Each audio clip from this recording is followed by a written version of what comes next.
Hoover's Rotten Apple, Chapter 30. While asleep, Dale was far from comfortable. His stomach was hollow and caving in on itself, his neck was as stiff and knotted as a century-old chop of lumber, and every one of his dreams was haunted by the horrified expression on Freddy's face the night prior. But upon awakening, Dale became as comforted as a newborn buried in blankets. Heavy sunlight blasted through the truck's front window, converting the vehicle into an oven on wheels. The yellow light shone with such avidity, Dale was amazed he hadn't woken sooner. His eyelids fluttered as gently as freshly hatched butterflies, while he craned his neck to the far left. His neck mimicked the satisfactory pops and crackles heard from within a blacksmith's shop, and he saw through the driver's side door that he had parked not on the road's shoulder, but off the road entirely. Their truck ended up inside a shallow ditch of buffalo grass dug alongside the road's left-hand shoulder, mere feet away from some farmer's cornfield. When Dale proceeded to crane his neck to the right, he saw that the passenger seat was vacant, and the passenger side door was left open. Drifting through the passenger's door was the mid-morning breeze, along with the equally airy whisper of Elmer. Dale opened his door and trudged up the ditch to see Elmer squatting in the dirt road center, stick in hand. A mess of squiggly lines and arrows was sprawled into the dirt surrounding him.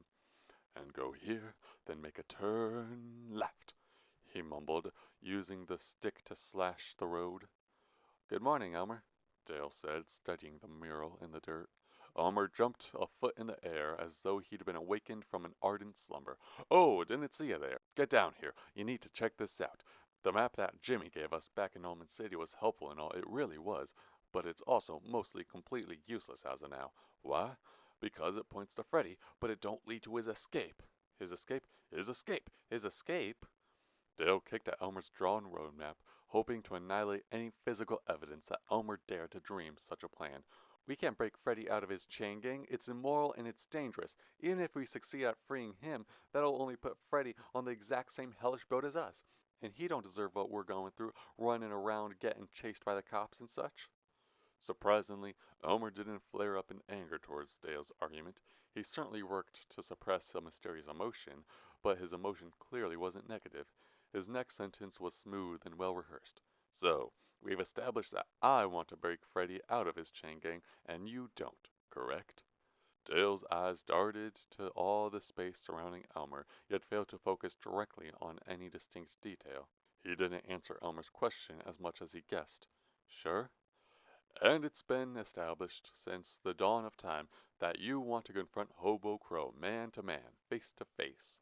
You no longer want to retrieve them files and fork 'em over to the coppers. You instead want to fork Hobo Crow over to the coppers, yeah?"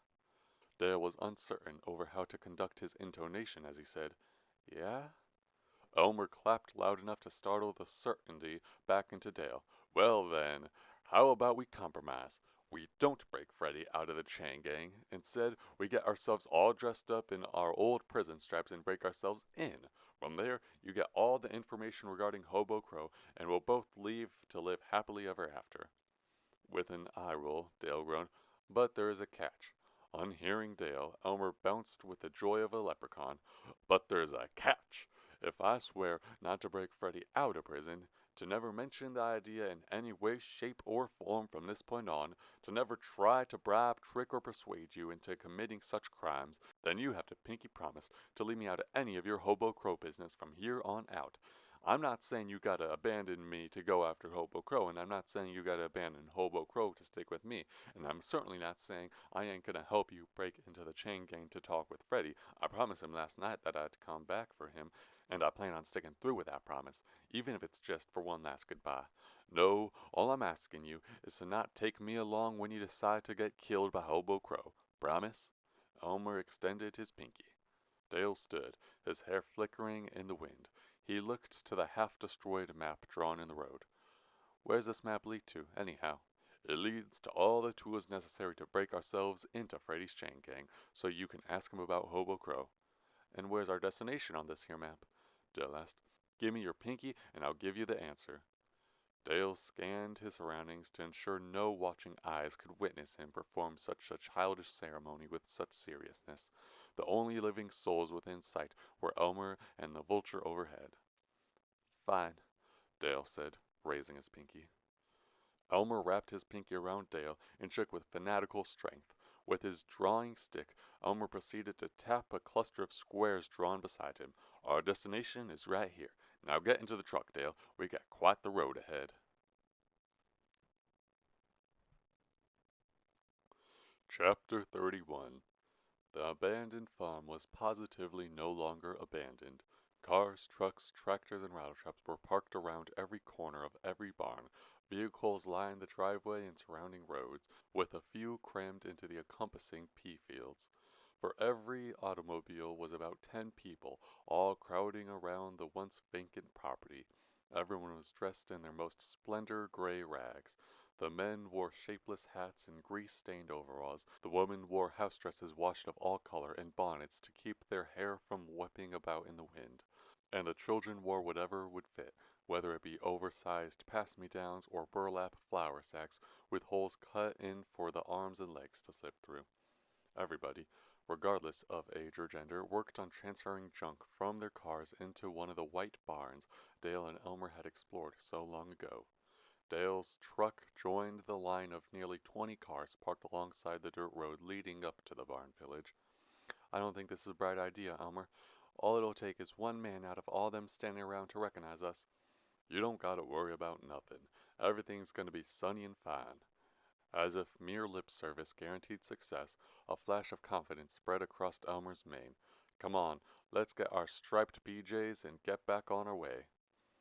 The faraway twang of acoustic guitars, accompanied by the homey vocals of an unseen songster, was heard the moment Dale and Elmer stepped out of their truck. The makeshift folk band also comprised of a banjoist, a violinist, and a bass man. At a nearly equal volume was the humorless murmur of conversating farmers. Dale and Elmer joined the transparent flow of families gravitating towards the village. Seems like some sort of concert is taking place here, eh? Dale said, keeping an eye open for the band. Although he was now near enough to hear the individual lyrics being sung, it was their rendition of Harry McClintock's Hallelujah, I'm a Bum. He never spotted the band among the congregation of working men. If this were a concert, why would all these fine families be stuffing the barns as they are? Elmer countered. Perhaps it's a strange farm festival or something. Elmer stroked his chin as he walked. That don't sound right neither. That's 'cause your friend ain't right. That music you hear, it's just a couple of beggars hoping someone will leave them a tip if they play well enough. Must not know where they're performing, though. Nobody's got pennies to spare around here. Elmer and Dale turned to the disembodied voice and saw a long, well-aged man holding a wooden crate of feral kitties. He was dressed in a dirty tan suit with only 50% of the original fabric visible through all the patches sewn in. A lacing of dust was embedded in every wrinkle. It's finally happened, boys, just like I done told you it would. Mr. Quinn came around from house to house, thirstier than a mule lost in the desert, and when nobody provided nothing to quench him with, he wasted no time setting up this auction for everyone he once called a pal. Dale failed to comprehend what had been said or how to respond. He didn't know how to feel about reuniting with Albert Lowry in such an unexpected fashion, although if asked he might have stated fear only as a default answer. Then, just like his jaw, the words dropped from his mouth. I'm so sorry to hear about that, Mr. Lowry, and I'm sorry about running away from you when we first met. My friend and I both should have acted more responsible and I don't know what business you fellas got going on here, but I recommend losing yourselves somewhere else. Lowry interrupted. I let you get away with that little gimmick you pulled last time, 'cause it happened on just another useless day and just another useless week. But I ain't gonna let you piss on today. If this auction don't go as planned, me and everyone else is gonna be screwed, you hear? Crystal clear, Mr. Lowry. The words shot out of Dale's mouth as tiny and hurried as BBs shooting from its gun. Good. Now please scram. Dale watched Albert disappear into his crowd of farmers, but before Albert became completely absorbed, Elmer called, Hey Albert, what's happening to all the junk that was here before this auction got set up? Lowry attempted to shrug despite the kitten crate's weight. All that's getting sold too, I suppose, he guessed. With that, Albert was gone. For an unknown amount of time, Dale completely faded from reality while rethinking the same thought of how oddly coincidental it was to encounter Albert Lowry for a second time just to have him disappear with the wind. He eventually snapped back to life, only to discover he'd been doing nothing but staring blankly into the crowd the entire time. "What do we do now?" he asked dully. "Well, our straps are still hidden away in one of these barns somewhere, and I don't see no reason why some auction should stop us," Elmer started. "So, let's go find them and take them back." "And what if we can't find them? What if they're locked up in some evidence locker inside the mug, or already sold off and are being sewn into some pretty striped skirts for someone's daughters?" Dale asked. "We can only hope that don't happen." Elmer donned a cordial frown and continued into the crowd with hung shoulders. After his 10th step in, he turned and waved Dale near. "Come on, slowpoke, we don't got all day," he teased. "Yup, sorry, just thinking about—" Dale forgot what he was thinking about. Albert, or the possibility of jinxing the pajamas' whereabouts by suggesting the worst. "Whatever, let's get this over with and be on our way. You remember which barn you hid the pajamas in?"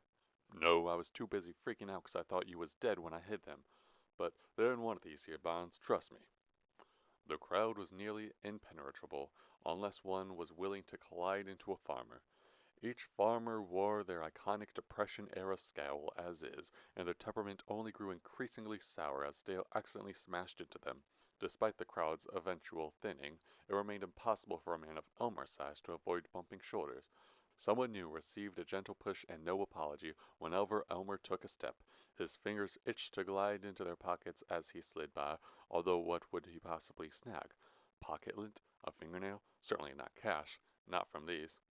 "Hey, watch it, bud," said a tall, slender man with hair greased to resemble a black mirror and perfected so every individual follicle pointed in its proper designated direction. While daydreaming about looting pockets, Elmer had unknowingly crashed into the man's woman. She was carrying a box of 78 records, now scattered across the graveled limestone path. "Hey, I ain't a fan of your tone, mister. Why the hell were you making your lady carry these anyway? You should have been the one taking care of the heavy work," Elmer reprobated before seeing the lady on her knees, struggling to dig her glossy fingernails onto the scattered vinyl. Elmer lowered himself and helped her scoop the records up. As he assisted her, he felt the man's omnipotent presence upon him. The burger might have him debarred, if not sued, for simply staring at him funny or referring to him as any name besides Sir, and he'd possibly hire an assassin if someone dared to offend him as Elmer had. Elmer gathered 2 records and reached for the last, just as the lady extended her hand for it. She accidentally overlapped his hand with her own. Their heads both shot up and they were immediately engrossed in one another's eyes. She had golden hair and milky porcelain skin, with 2 rose kisses forming at her cheeks. Her honeycomb eyes were so full of emotion, Elmer figured he knew all about her just by looking into them. 5 seconds passed before he realized he'd been staring. In unison, they looked away from each other. She giggled gently at the situation. The boyfriend was not amused. "Miriam, will you please, for the love of God, hurry up? You're doing nothing but wasting valuable daylight down there," her man said in between puffs from his comedically oversized tobacco pipe. "Yes, Harrison." Miriam grabbed the final 78 from Elmer and stood beside Harrison. Seeing the couple standing side by side disquieted Elmer. Harrison looked old enough to be her father, yet his fleshy eyes were permanently planted on her chest. Meanwhile, she preferred to only study the diamonds decorating her fingers, the jewelry, and, of course, occasionally Elmer. Dale walked on, leaving Elmer no choice but to follow. As he walked, Elmer kept an eye out for others who dressed as grand as Miriam and Harrison. There were some who dressed in their most formal attire, but a few stains and patches were always present to destroy any illusion of wealth the wearer was attempting to build. Everyone who didn't bother pampering themselves dressed identical to Dale and Elmer. The 2 reached the barn furthest from the road. "What say we start here and work our way up front?" Elmer said. I reckon I left our PJs in one of these here back barns, but I just can't recall." "Alrighty then. I see no harm in starting here. Let's head in." The first barn was quick to rumble through. It was empty enough that nothing needed to be moved to see all it contained. Next came a miniature chicken coop, too packed for 2 people to fit in at once. Surprisingly, all the junk being condensed in one room made for a quick skim through as well. broken radio, postcards, flagon, picture magazines. Elmer mumbled to himself as he skimmed from item to item throughout the third barn. Bunch of picture frames, vase of candles, pitchforks, dolls, movie mags, a tire, some novels, a little painting, couple bags of coal. By the fourth barn, Dale joined in on Elmer's item reading. He'd run his fingers along the rows of countless knickknacks and collectibles and garbage, listing each trinket under his breath until an eye-catching valuable came along. Others followed this routine as well. Some poor farmers searched to assure their neighbors weren't selling Christmas gifts, borrowed and never returned farm equipment, or other items of sentimental value. Other farmers wished to wave one last goodbye to their own auction items. In rare cases, a farmer would steal back the items he deemed too important to be auctioned off, and once Dale and Elmer stumbled across a man dead set on rearranging the barn to guarantee nothing of considerable worth was seen by the skimming eye. It was a futile endeavor, however, because every item was destined to eventually be placed on the auctioning stage, regardless of its placement inside its barn. "My God, we ain't finding nothing," Elmer whined while rummaging through the sixth barn. "I mean, Jesus, we got ourselves a boot rack, a wardrobe, some sitting stools, shiffer robes, some books, a pile of clothing. Every other piece of junk in here has to do with clothing, but none of it's ours." Fear was embedded in his voice. "Come on, this place ain't all junk. Just look at here." Dale tossed Elmer a tricolored tin button, small enough to be concealed in the palm of a child's hand. The colors were red, white, and blue. The single word condensed in the pen read in all caps, "Hoover." Dale might as well have tossed garlic to Nosferatu. Elmer's entire being convulsed upon contacting the button, and he hissed, "Don't you dare come near me with that Tory propaganda again." Dale only laughed at Elmer's distress. "Hey, that might be worth a pretty penny sometime when we're older. Have you ever heard of investing?" "Not in Herb Burp Hoover, I haven't." Elmer's heart remained palpitating. "But I can see your point. Some of this junk is kinda neat. Check this out." Elmer tossed Dale a tin liquor flask. The 8-ounce flat canister was brushed in rust. As Dale tested its weight, he felt that there were contents inside, although the mysterious elixir wasn't entirely liquid or solid, given the way it slushed about. Most interesting yet, however, was the design engraved into the metal. It displayed a supposedly drunk flapper lady drawn in the cartoonish fashion of Betty Boop, spilling from the woman's crepe dress were both her exposed breasts. "Ain't this something?" Dale stared repugnantly at the liquor flask, but sang with exultation upon second glance, "Hey, I think I want to keep this." "Oh, you dirty dog," Elmer shooed. "No, no, no, no, no. You see, I used to perform shows at the hotel that produced these here types of flasks. Hotel Skelter, it was called. A lot of fun memories are brought up from looking at it." Dale dug into his pocket and slammed a penny on the same dresser top Elmer found the flask from. "That's why I want to keep it. Now, let's carry on." The seventh barn was only accessible through a 5-foot-tall door cut into the west side wall. The sliding tractor doors built into the building's front were closed and all the windows were boarded shut. Inside was lit only by the sunlight beaming between the cracked timber walls and open doorway, and the miniature portion of visibility was dampened by the never-settling dust floating midair. Dale and Elmer became a couple moles, digging through the tunnels of clothing-related junk, listing off each fabric design as they passed, until a striped fabric came their way, if ever. Boots, dolls, baby clothes, old Coke bottles, chiffonier, flannel jacket, more books, dirty quilt, bundle of farm tools, Victrola, ball of socks, board games, bag of coal, fancy hats, box of pots and pans, armoire! Leaning against the 15-by-10-foot tractor door was a peach-colored armoire.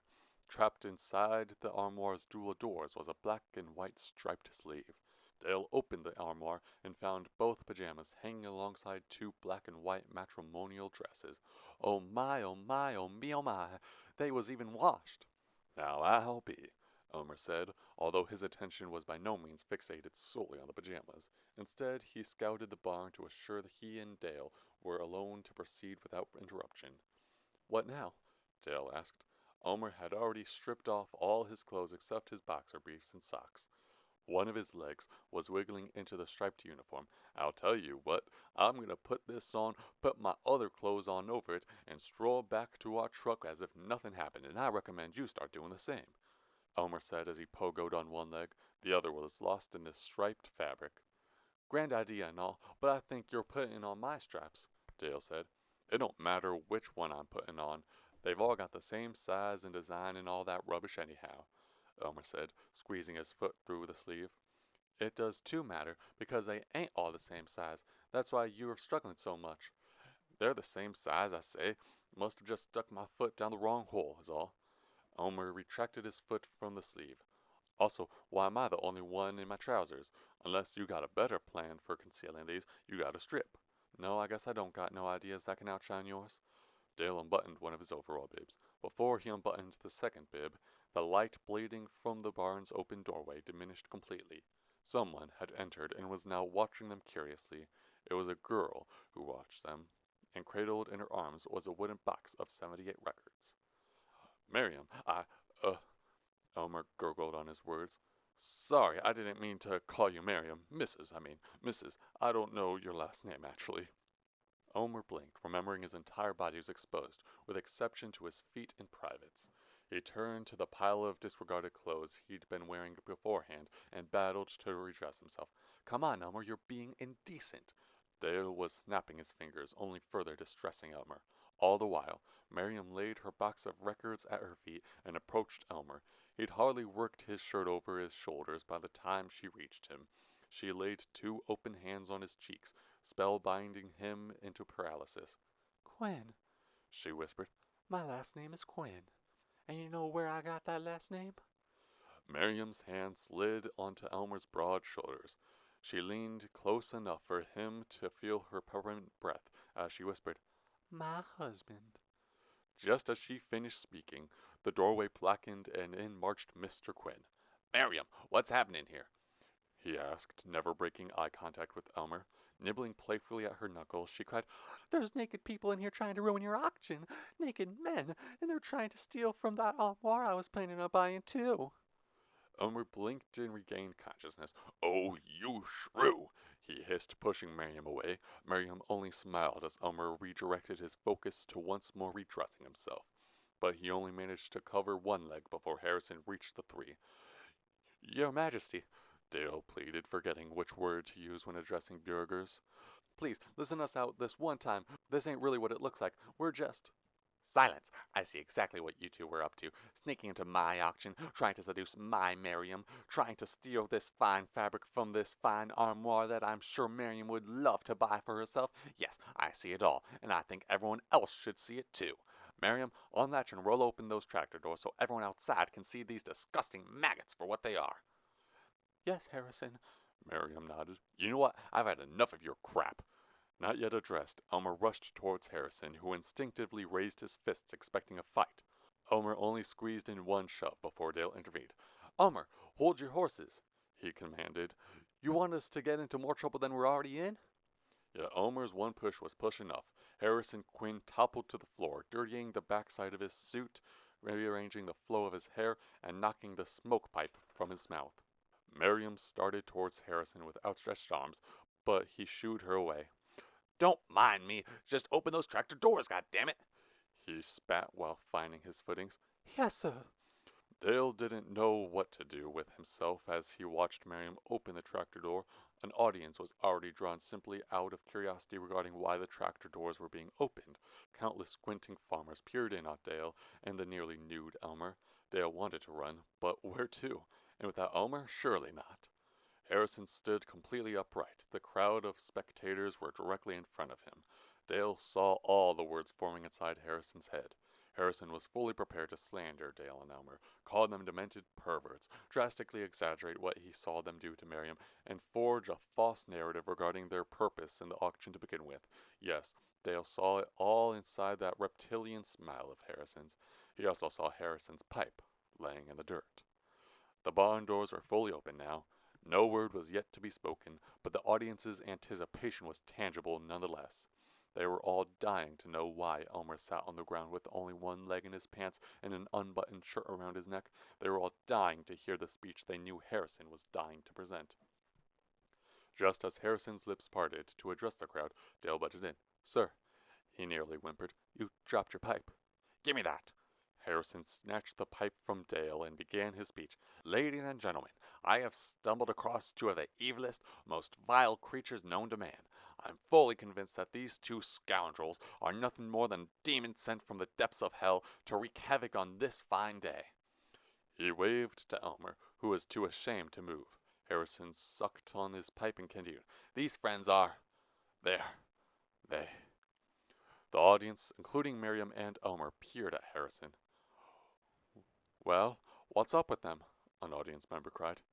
"He's just wasting our time," said a familiar face in the crowd, Albert Lowry.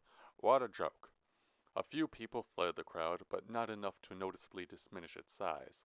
Harrison only wheezed in response. He placed a hand over his flabby throat. The hand soon lowered to his chest. His heart was blasting through his suit's jacket. His mouth opened once more. "I'm dying." "No, you're not." It was Dale's turn to become the primary orator. He wiped a tear from Harrison's eye, patted him on the back, and withdrew the Hotel Skelter flask from his shirt sleeve. "I just poured some of this here lava into your pipe is all, and I thought you rich folks were supposed to be good at drinking. Seems like that's all you ever do. That, and rob these poor farmers of everything they've worked so hard to obtain. You do know what the definition of work is, don't you, Mr. Quinn?" Mr. Quinn murmured, but no words were spoken. "Ah, that's what I thought," Dale said, punching Harrison playfully on the arm.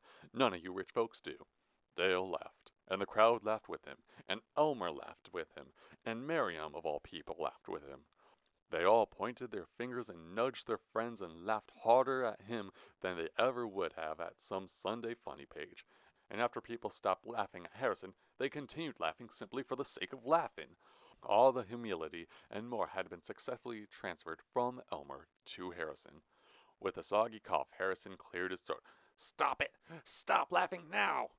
he commanded. Every minute feature of value he possessed became unraveled. His suit was now filthy, his hair drooped over his sweaty forehead, and his skin was as red as the flesh of a turkey vulture. "I said stop laughing or else!" This only added fuel to the wildfire. "Stop!"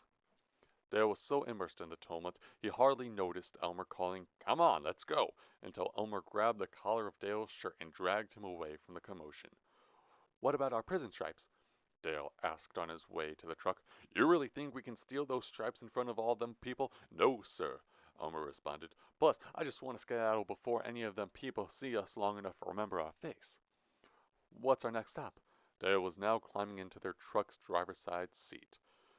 Elmer allowed some time to fly before answering. He watched 3 fields pass. Each was growing different crop, and each was in drastically varying condition. "I don't know. What do you think?" "Well, I don't think we'll have that type of luck next time," Dale said. "I think the best way we can get them pajamas is simple. Buy them." "That's all fine and dandy to think about, but we don't got the money to buy it fair and square. And we're going to be bidding against the Quinns. We won't be able to buy the PJs from them for nothing. We just don't got that type of money." "Well, I'm getting sick and tired of stealing everything all the time. Enough running around getting ourselves into trouble and causing a ruckus wherever we go. I feel that the best thing to do this time around is to play by the rules and play fair." "How can we do that? We only got about $5. I'm sure we can work something up. We'll find a way." Elmer didn't respond. The two drove onward, Elmer watching the cultivated landscape pass by and Dale trying to think of ways to earn money fast, yet nothing satisfied. That was until they drove past a billboard reading, "Cherry County Fair, 5 miles."